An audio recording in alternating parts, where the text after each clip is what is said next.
भगवान का नाम लेता ही नहीं था। तो एक बगल में संत रहते थे, घर वालों ने ले जाकर उसके पास दे दिया कि भाई हमारा ये पुत्र बड़ा नास्तिक है, अरे हमारे कहे कहे भगवान का नाम न लेता, मंदिर नहीं जाता।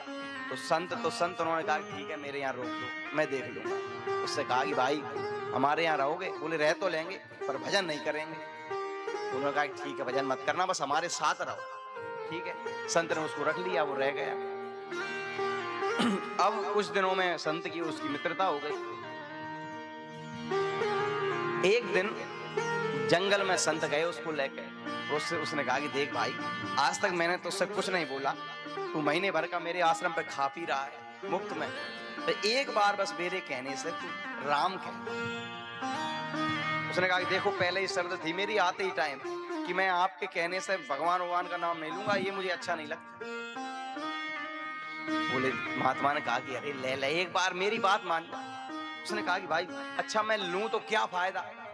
अच्छा लोग ये बहुत पूछते हैं कि क्या फायदा भगवान का नाम लेने में। जैसे हम लोग कहें कि भाई पूजा पाठ किया करो, भगवान का नाम लिया करो, तो है महाराज क्या क्या फायदा हो भगवान का नाम, क्या फायदा?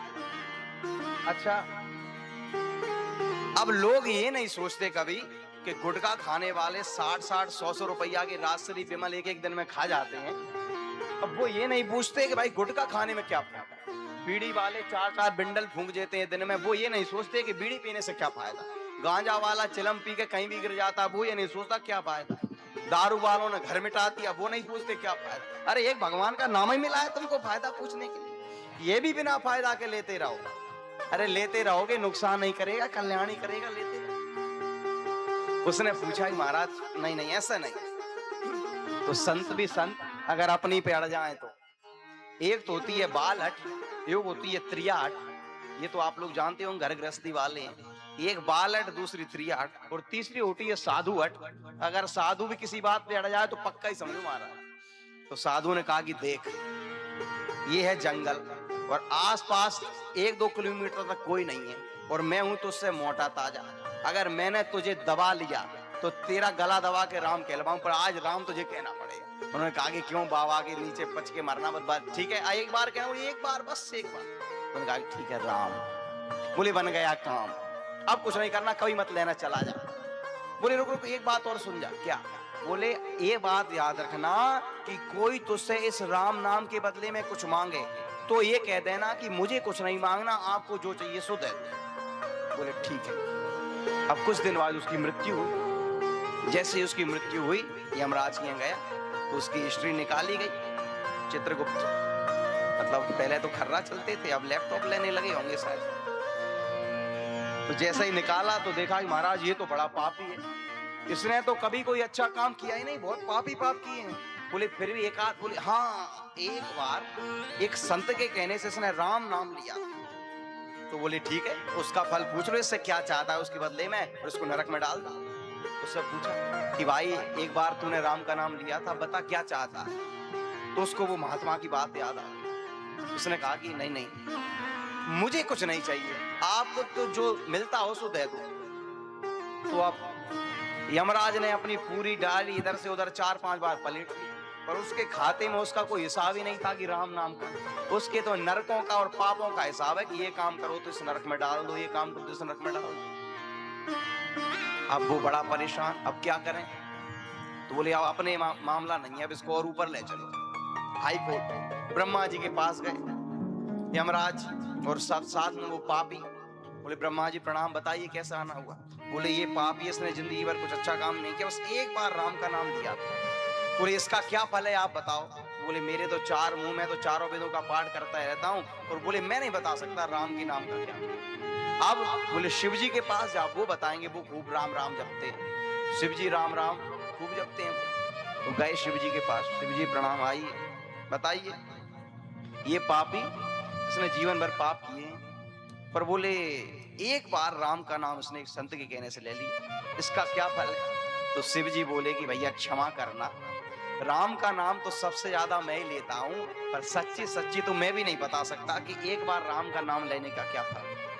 अब बोले आप ही नहीं बता पा रहे तो अब हम कहाँ जाएं। तो बोले ऐसा करो साथ में मैं भी चलता हूं, मुझे भी पता चल जाएगा, ब्रह्मा जी भी आए हैं, अब उन्हीं के पास चलो जिनका नाम है।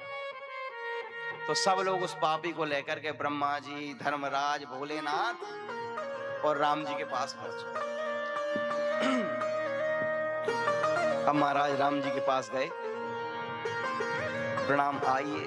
कैसे आना हुआ? भोलेनाथ, अरे प्रभु एक समस्या हो गई। क्या?